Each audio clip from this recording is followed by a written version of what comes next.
Y nuevamente muchas gracias a María del Mar por haber aceptado esta invitación.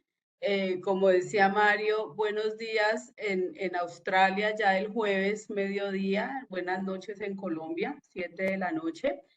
Quisiera primero presentar a María del Mar para que sepamos pues quién es ella y luego pues sí pasar a la charla.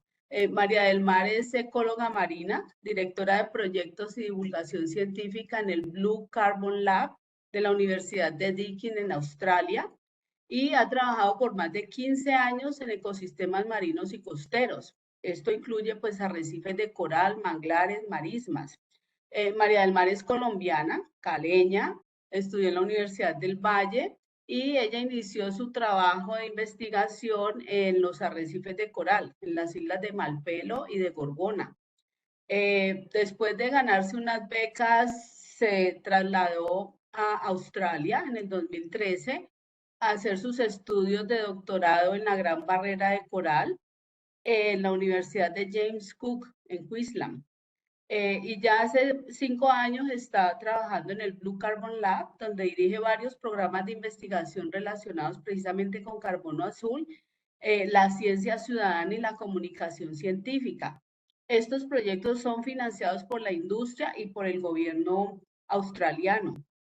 María del Mar tiene más de 15 publicaciones, ha recibido fondos por más de $300,000 para proyectos de investigación y estableció el programa de Blue Carbon Army, que es una apuesta muy interesante de cómo involucrar a los ciudadanos comunes en la investigación. Y en este proyecto pues ha trabajado con más de 500 personas de estos ciudadanos en la investigación de humedales costeros en Australia y en Nueva Zelanda.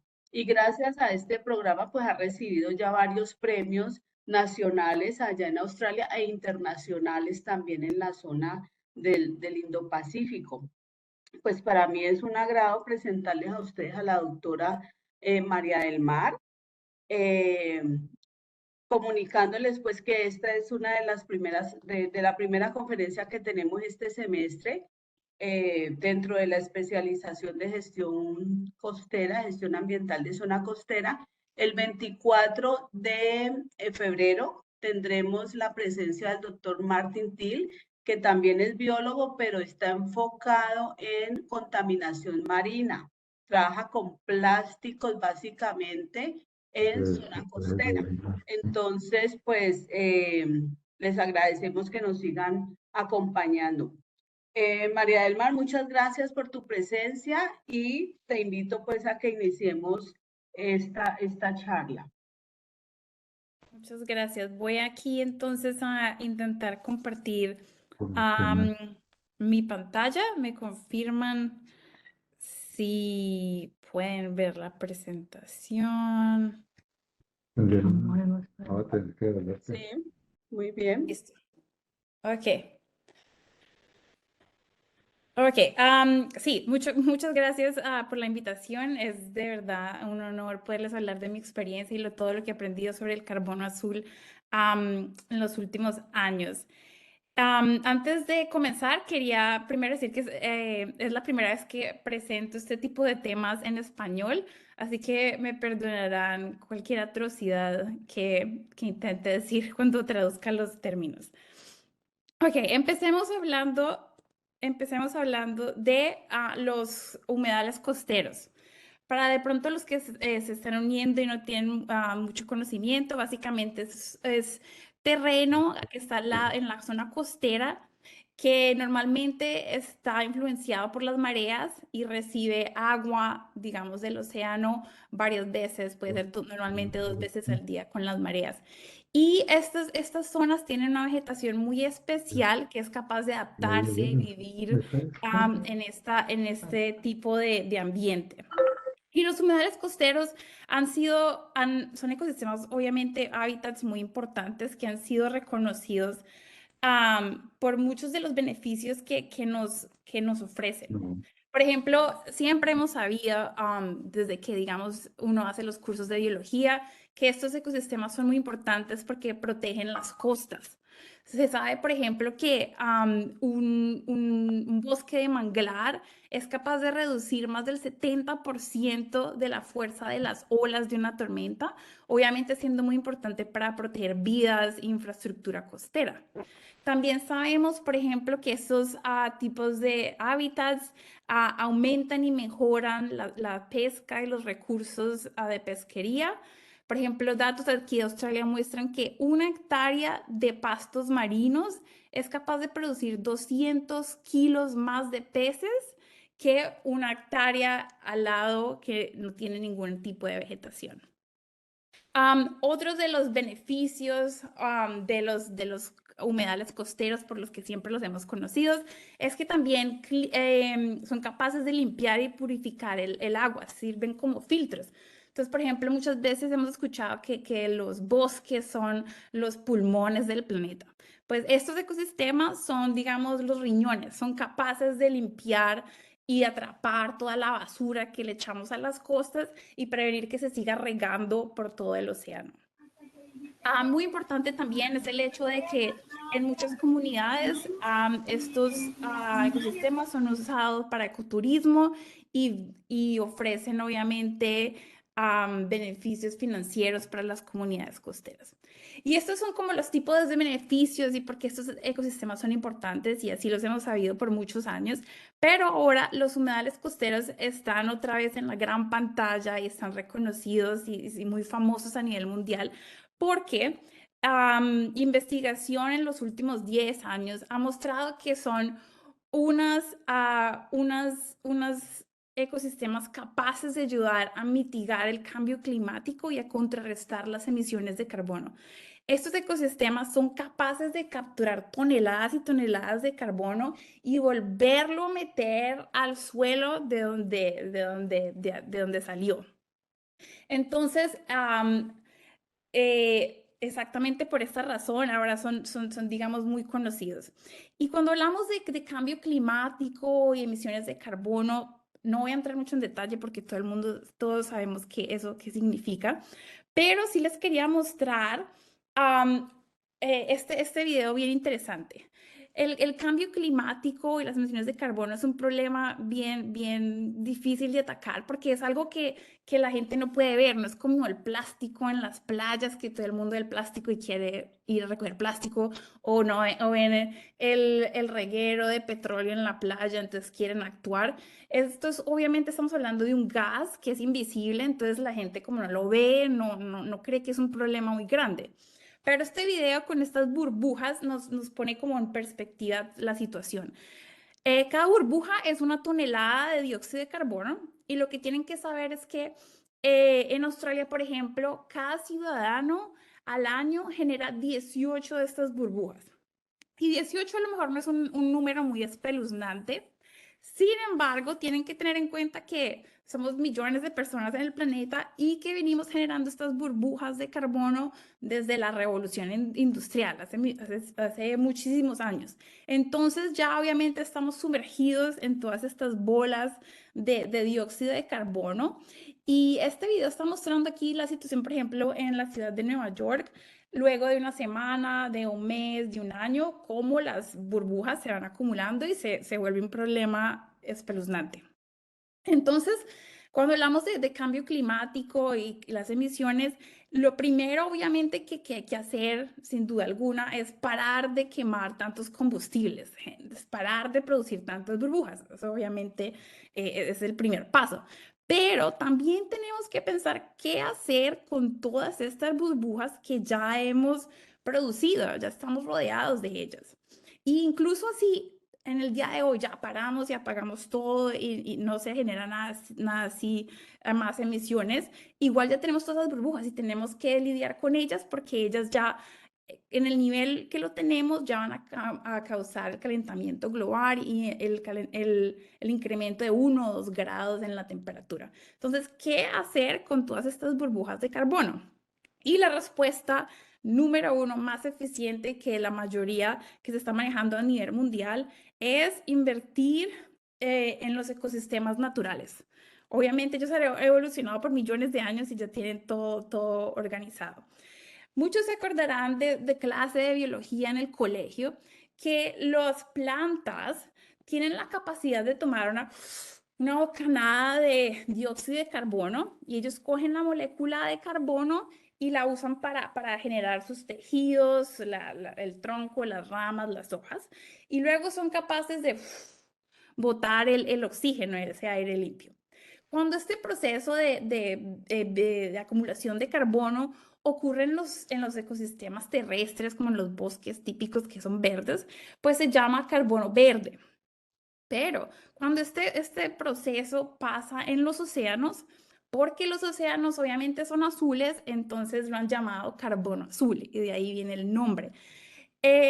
Toda esta ciencia alrededor del carbono azul empezó apenas 10 años, es una ciencia muy, muy nueva y la definición principalmente se refiere al todo el carbono que es capturado y almacenado en los ecosistemas marinos y costeros. Y cuando hablamos de estos ecosistemas marinos costeros que son capaces de capturar mucho carbono, hablamos es de tres jugadores principales. Hablamos de los pastos marinos, que les gusta estar principalmente sumergidos. Hablamos de los manglares y hablamos de las marismas. Estos tres jugadores, que obviamente están localizados alrededor de la costa, solamente ocupan menos del 1% del océano, porque solamente están ahí en el bordecito entre el océano y la tierra.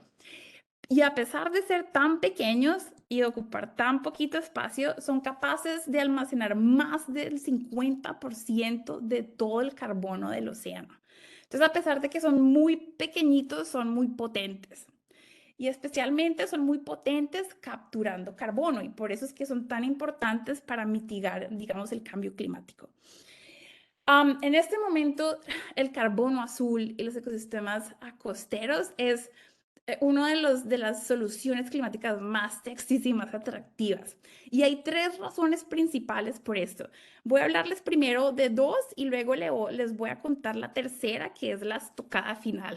Es el punto donde no tiene otro ecosistema, otra solución, comparación, y estos manes son los ganadores.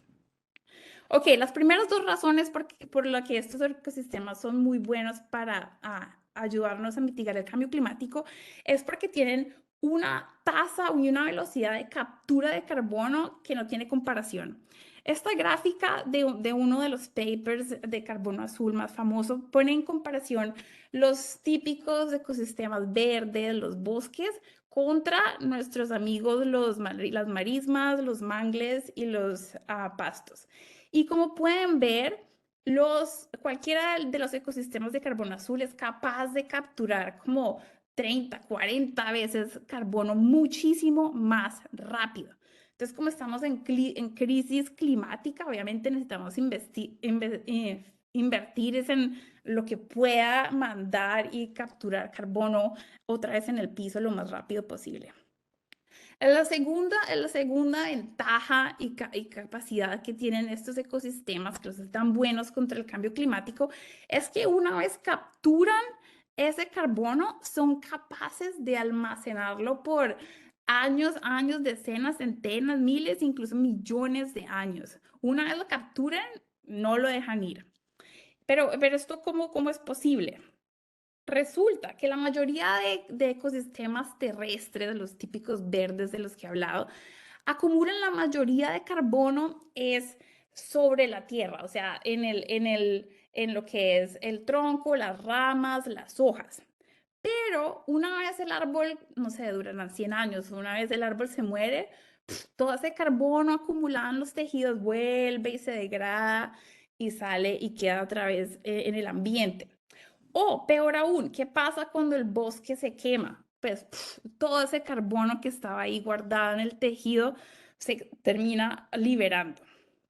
Pero a diferencia de estos típicos ecosistemas verdes, los ecosistemas de carbono azul tienen un arma secreta y es que ellos guardan casi el 80 o 90% de todo el carbono, no está fuera de la Tierra, es sumergido en el lodo y en el barro debajo de ellos. Como ustedes, a lo mejor los que han conocido manglares o alguno de estos ecosistemas, normalmente el barro está siempre todo húmedo, salado, puede ser apestoso. Muchas veces lo típico es que tienen muy poquitos niveles de oxígeno. Y todo este tipo, estas características específicas de este lodo hacen que la comunidad de bacterias sea bien, bien típica. Y esas bacterias son muy, muy lentorras, rompiendo el carbono y degradando el carbono. O sea que el carbono que cae ahí casi que queda en una cápsula del tiempo, queda ahí, no se degrada y mientras no se disturbe, puede almacenar y quedarse almacenando por muchísimo, muchísimo tiempo.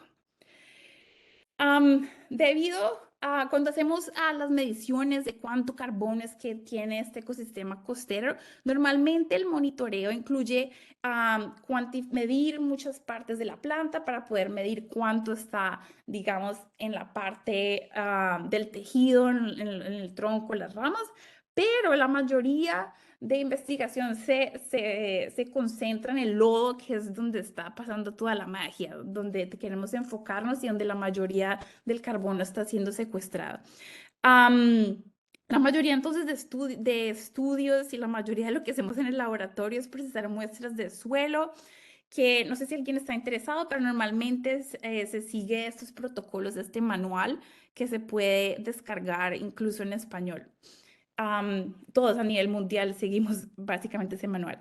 Y utilizando técnicas de laboratorio especializadas, se han generado unos promedios mundiales de qué tanto están acumulando estos ecosistemas.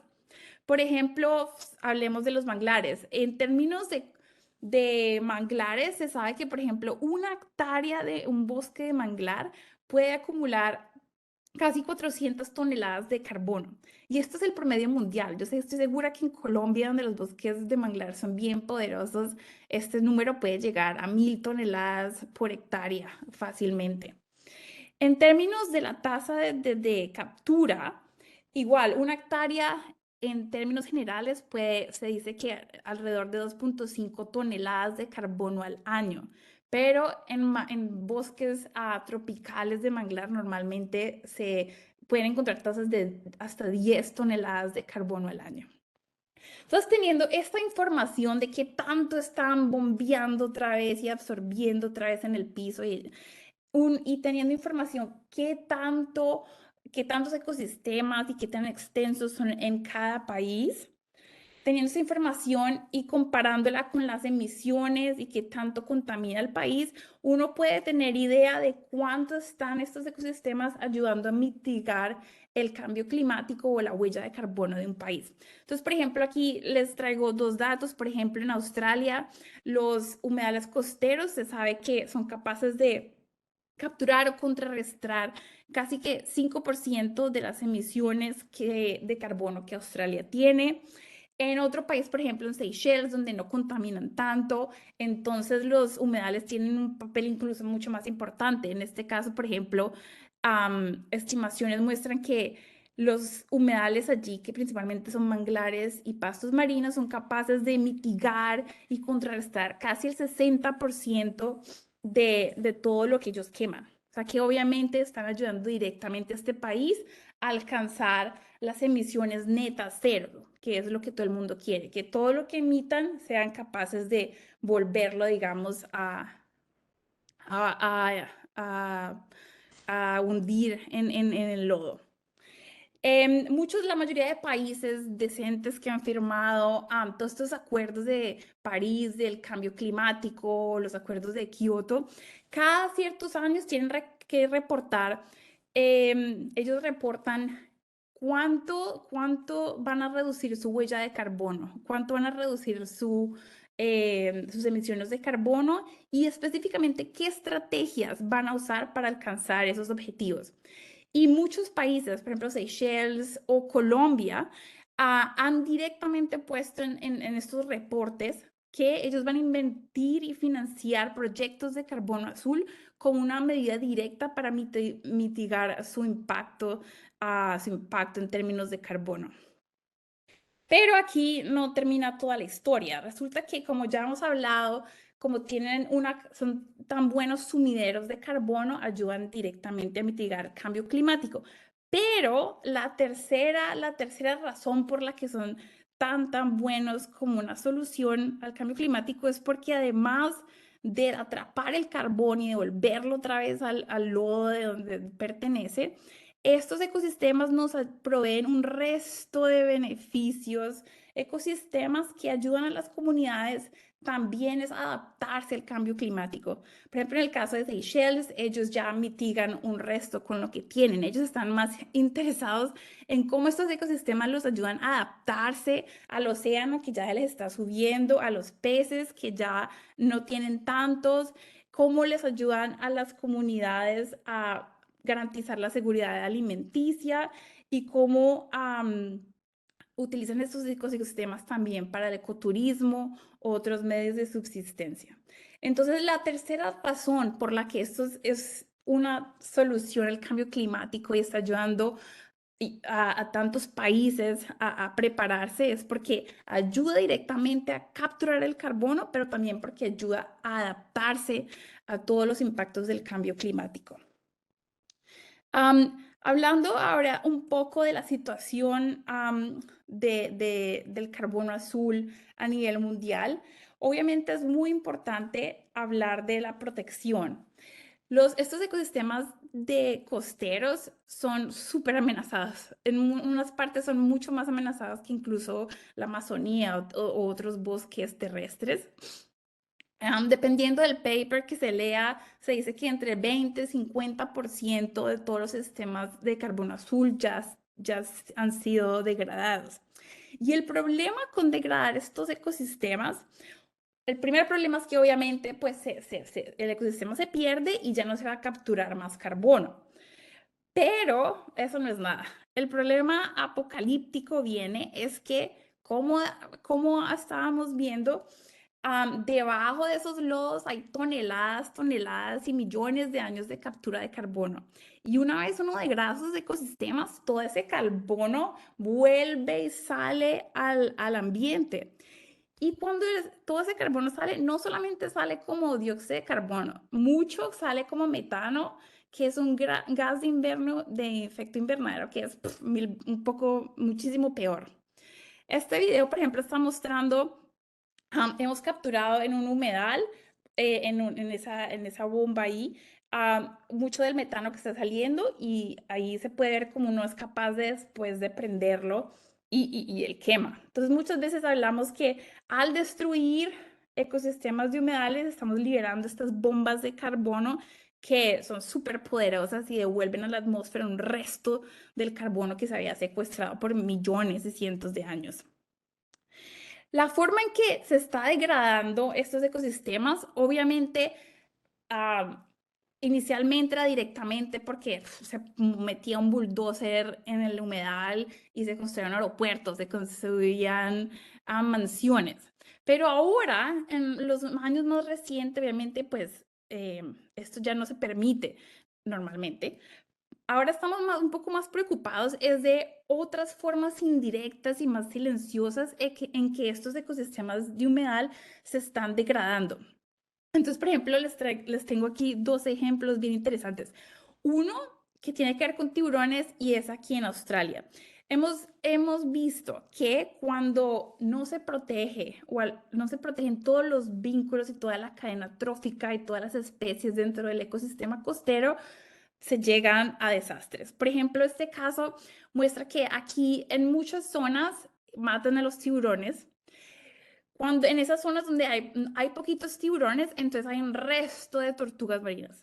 Y las tortugas marinas son muy lindas y todo, pero cuando hay millones de tortugas marinas hambrientas dándole y dándole a los pastos marinos, terminan destrozando los pastos marinos y liberando todas esas bombas de carbono. Entonces, por eso es que es tan importante no solamente proteger un aspecto del ecosistema, sino todo holísticamente, todos los eslabones, porque con uno que falle puede afectarse todo el carbono. Otro ejemplo en esta parte de degradación por aspectos químicos, es que como les dije, toda la magia está en el barro, está en ese lodo. Y hay un balance perfecto químico y de bacterias allí. Si, por ejemplo, de la costa llegan un resto de aguas que traen nutrientes y fertilizantes, eso va a cambiar la química del lodo, va a activar todas esas bacterias que se van a empezar a devorar y a descomponer el carbono, liberando esas bombas de carbono. Entonces, igual, no es solamente cuidar y proteger aquí el ecosistema, las 5 hectáreas en una grilla, sino que también toca trabajar con comunidades y con todas las áreas aledañas que pueden estar impactando a nuestro ecosistema. Am, pero para pasar a una nota un poco menos grave, hay una buena noticia y es que muchos de estos ecosistemas, dependiendo pues del nivel de degradación, muchos de estos ecosistemas pueden ser restaurados. Normalmente, por ejemplo, datos recientes publicados por mi laboratorio prevén que si se restaura a gran escala todas las áreas de carbono azul en el mundo, se podrían capturar adicionalmente casi 1000 teragramos de dióxido de carbono, que básicamente mitigaría 2,5 de todas las emisiones globales. O sea que hay oportunidad para hacer mucho.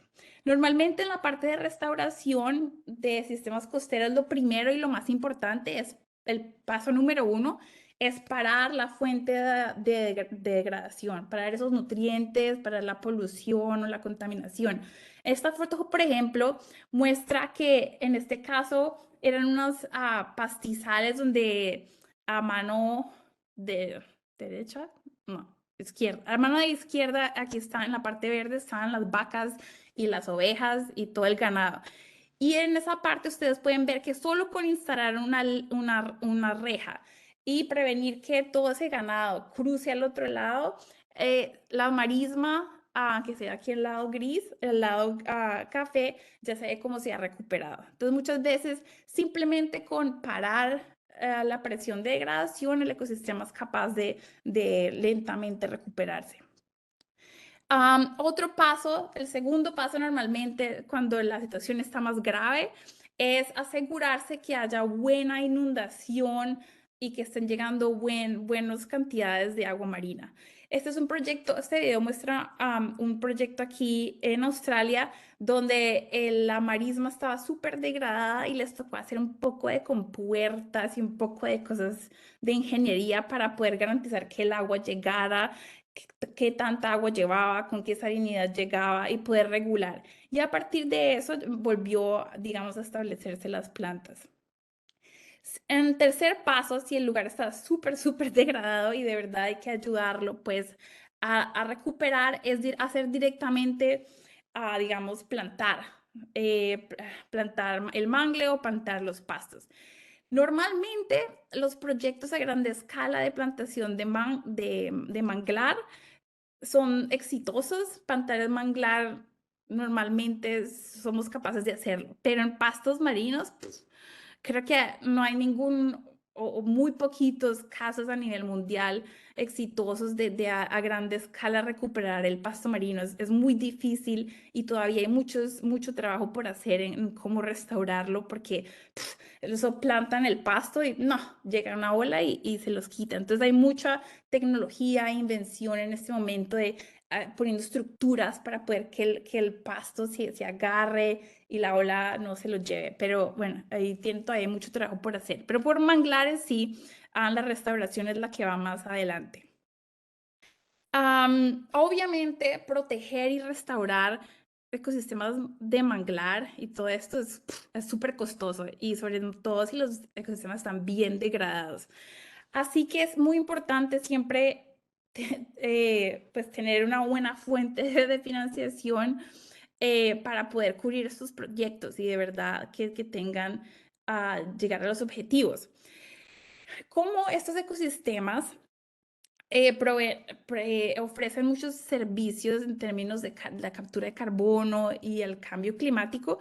Estos normalmente son los mecanismos de financiación que más se usan, Pero acuérdense que estos ecosistemas también proveen, mejoran la biodiversidad o la pesca o la interacción entre las comunidades. Entonces también se puede investigar si se puede utilizar otro tipo de mecanismos financieros relacionados, por ejemplo, con la biodiversidad para financiarlos. En términos de los mecanismos que se usan, uno de los más usados en el momento es los mercados de carbono.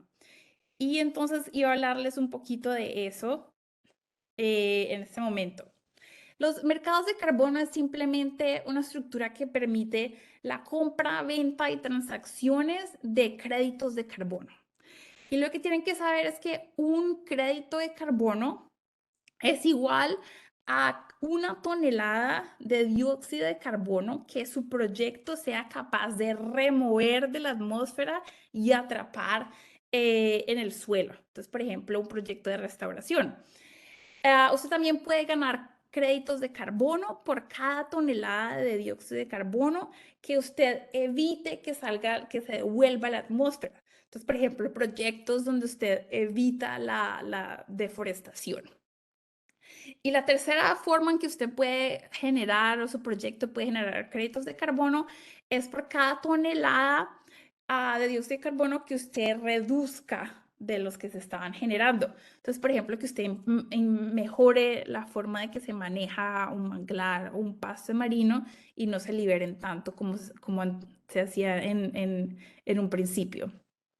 Y a nivel mundial, obviamente este mercado de carbono ha funcionado con ecosistemas terrestres o con agricultura por muchos años, pero en los últimos 5 o 10 años se han propuesto y se han lanzado muchos proyectos de carbono azul. Y uno de los más, en Kenia, en Pakistán, en un resto de partes, pero uno de los más grandes y más emocionantes de los que todo el mundo habla es precisamente un proyecto que se está haciendo en Colombia.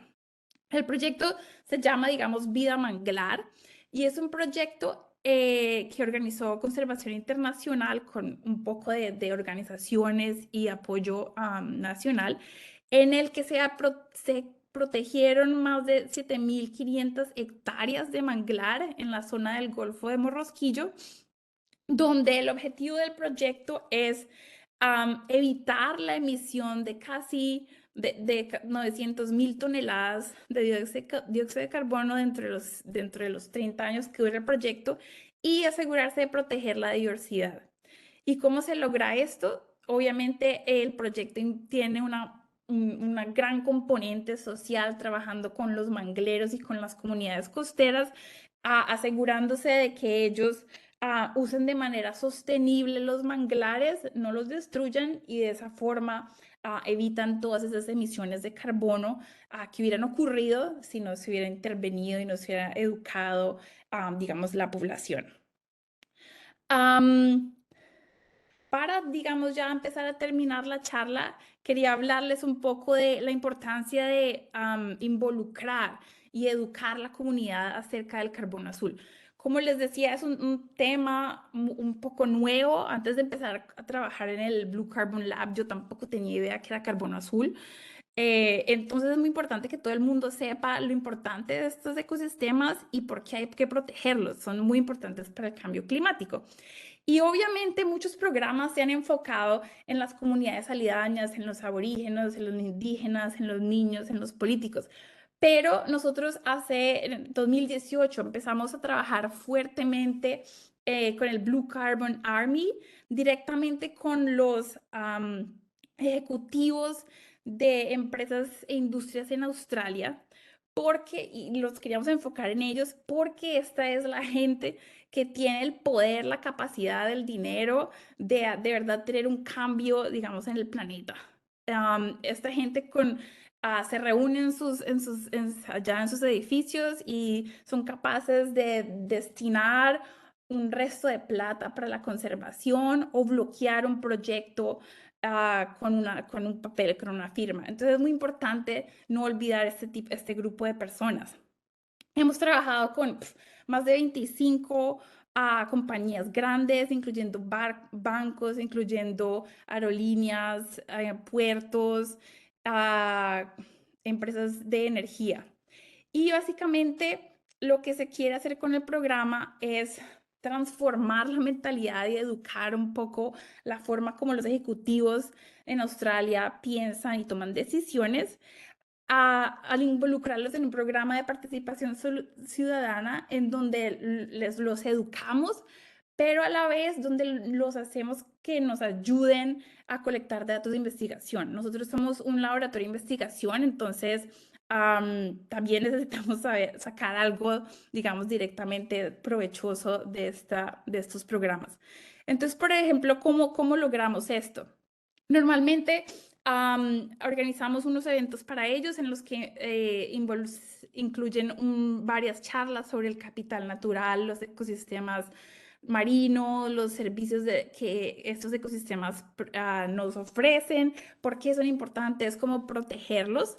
Y luego los llevamos al lodo, al barro, a que se unten y nos ayuden a colectar datos para nuestros programas de investigación. Esto ayuda a que obviamente nosotros colectamos datos y muestras mucho más rápido, entonces podemos, digamos, publicar y avanzar la ciencia rápido, pero también es súper importante porque por mucho que uno le diga a la gente y les explique con una diapositiva, no se compara a la experiencia de meterse en el manglar y untarse y ver con sus propios ojos la salchicha de carbono y todo el carbono que está ahí, digamos, acumulado, o ver, digamos, toda la biodiversidad que estos ecosistemas tienen. Entonces, a través de este programa hemos tenido muchos sucesos y hemos ganado varios premios. Por ejemplo, hemos involucrado más de 500 participantes, la mayoría de esos ejecutivos de altos puestos en estas compañías que nos han ayudado a tener un impacto en la investigación. Hemos colectado más de 5.000 muestras a través de Melbourne, de Sydney y de Auckland, que nos han ayudado a publicar y avanzar la ciencia del carbono azul con más de 8 publicaciones. Al igual que de importante que avanzar la investigación, obviamente este programa quería tener impacto en las personas como tal. Entonces, a través de de una serie de encuestas, hemos, digamos, aprendido qué tanto les ha servido a los participantes de este programa. Y, por ejemplo, algunos datos, por ejemplo, muestran que obviamente el 80% incrementó significativamente su conocimiento y entendimiento de ecosistemas y por qué es tan importante protegerlos. Y un ejemplo interesante es que, por ejemplo, antes de participar en el programa, les preguntábamos cuáles eran las 3 primeras palabras que vienen a su mente cuando se dice, por ejemplo, manglar. Y obviamente la mayoría de gente ponía mosquitos, apestosos, lodo, bueno, un poco de palabras súper malas. Luego de que habían participado en el programa, les preguntábamos otra vez, ¿cuáles son las 3 primeras palabras? Y esta vez las palabras no solamente eran obviamente positivas, sino que no, se notaba que había un entendimiento, no solo árbol, agua, lodo, algo que estaban viendo, sino que eran palabras mucho más estructuradas que mostraban que la persona entendía por qué era importante. Entonces, por ejemplo, ponían mitigación del cambio climático, secuestro de carbono, biodiversidad. Entonces, ahí muestra, digamos, una forma de fácilmente comparar y ver lo que la gente ha aprendido y qué tanto ha servido el programa. Pero aparte, digamos, de incrementar la educación y el conocimiento de estos temas, queríamos también monitorear y ver que de verdad estas personas estén utilizando estas decisiones y este conocimiento para ayudar al planeta y para cambiar un poco sus empresas para que sean un poco más verdes. Y hemos monitoreado y, digamos, aproximadamente 55% de los participantes en diferente medida tomaron acciones o dirigieron su compañía a ser, digamos, más verde. Y ejemplo de eso es que, por ejemplo, Banco HSBC, con el que trabajamos mucho, en este momento está investigando cómo hacer los bonos de manglar como una forma para restaurar y poder financiar proyectos de restauración de manglar. También muchas empresas directamente nos han apoyado con dineros para seguir avanzando la investigación. Y en estos momentos tenemos afortunadamente muchas industrias que nos están financiando proyectos por miles de millones para continuar, digamos, estos proyectos. Y de hecho, aquí ya para terminar, quería mencionar que en estos momentos el laboratorio Blue Carbon Lab aquí en Australia está reclutando como 4 posiciones de postdoc. No sé si de pronto hay alguien que esté interesado y puede consultar en la página Blue Carbon Lab estas posiciones y pueden aplicar. Están abiertas a personas de cualquier parte del mundo que simplemente tengan la experiencia. No necesariamente en carbono azul, pero que tengan experiencia en ciencias ambientales, ciencias sociales, ecología, biodiversidad. Entonces, de pronto les dejo ahí el dato por si a alguien le interesa. Y con eso, sí, feliz si tienen alguna pregunta o quieren alguna información extra sobre el carbono azul.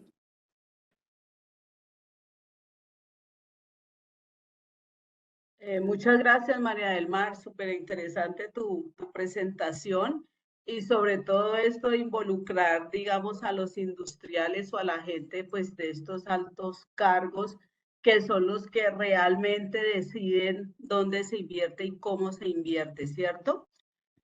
Eh, y siempre, digo yo, en muchos casos nos quedamos trabajando con la gente de la comunidad, con la gente que de pronto sí tiene un poco más de conciencia de las problemáticas que hay y que están interesados de una u otra manera en cuidar los sistemas y no nos hemos enfocado en estas otras esferas, digamos, que también hay que tocar, porque lo que tú dices, tienen la sartén por el mango, tienen el dinero donde poder invertir.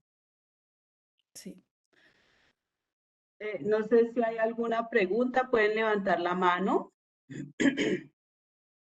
Eider. Hola, muy buenas noches.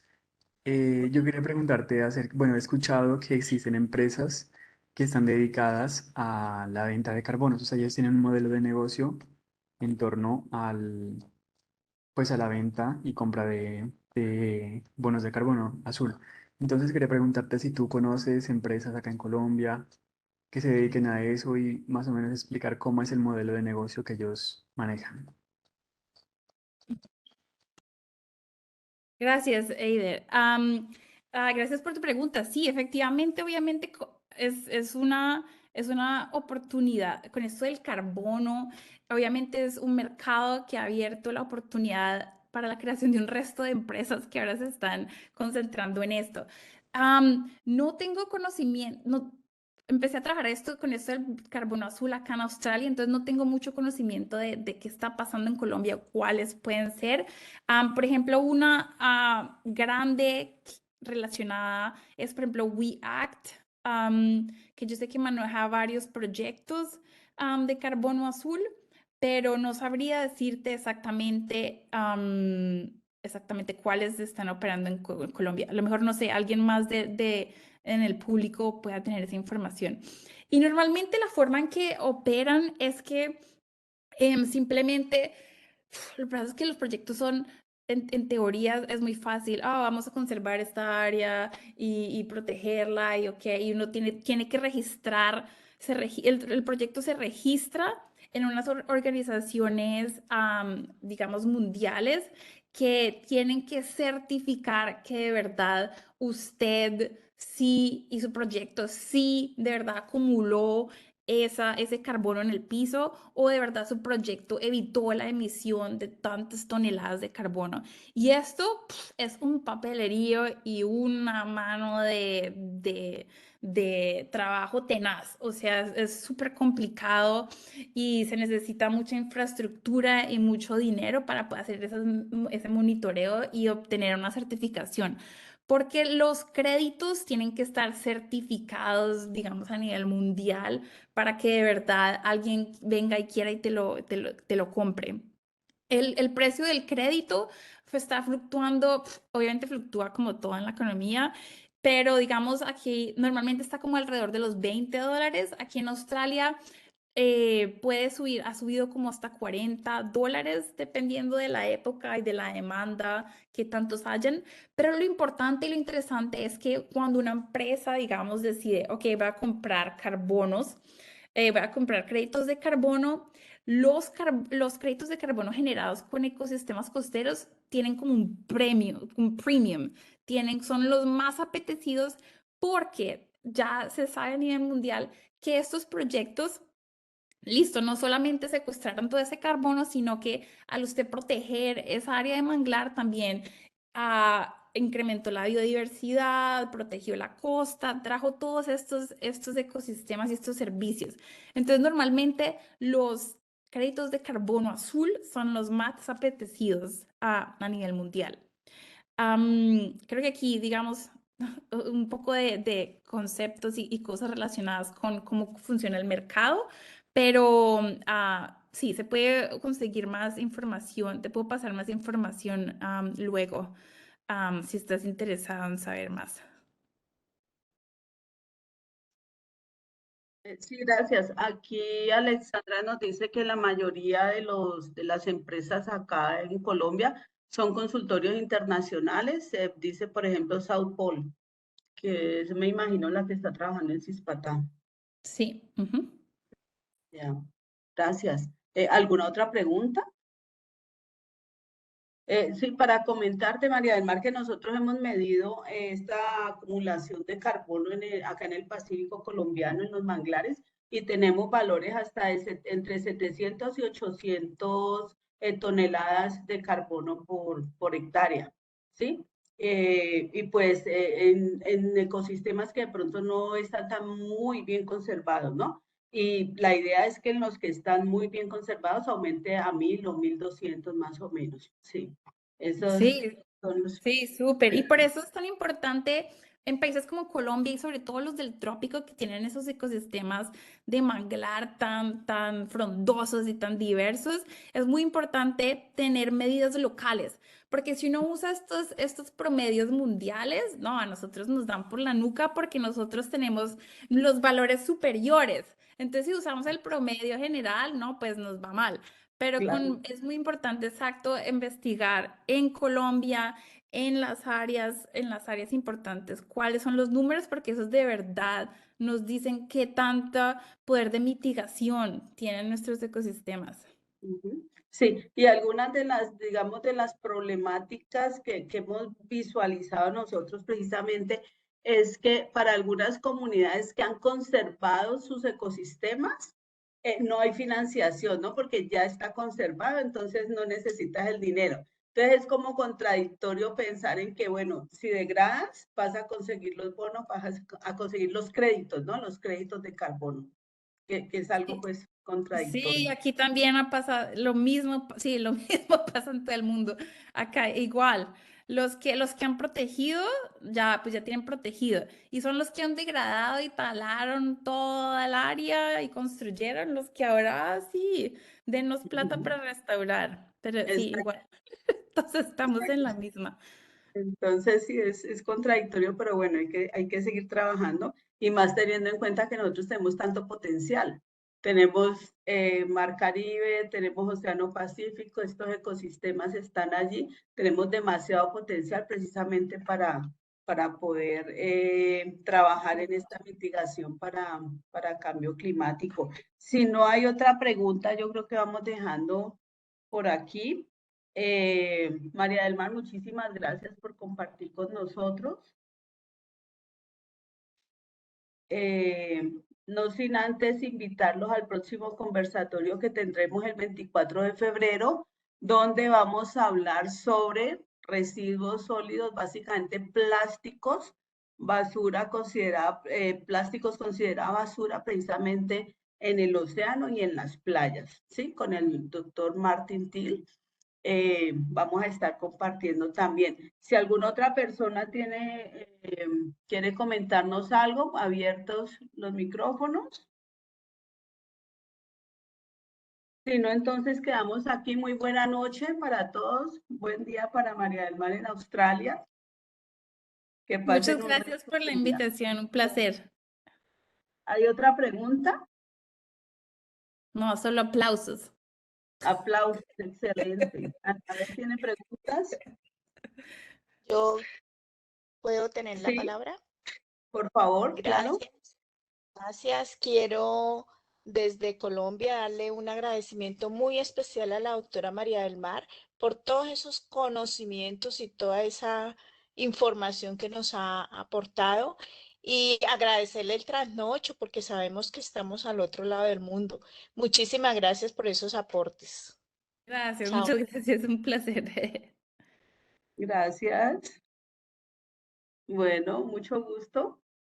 Hasta la Nos vemos próxima. entonces en 8 días. Gracias, María.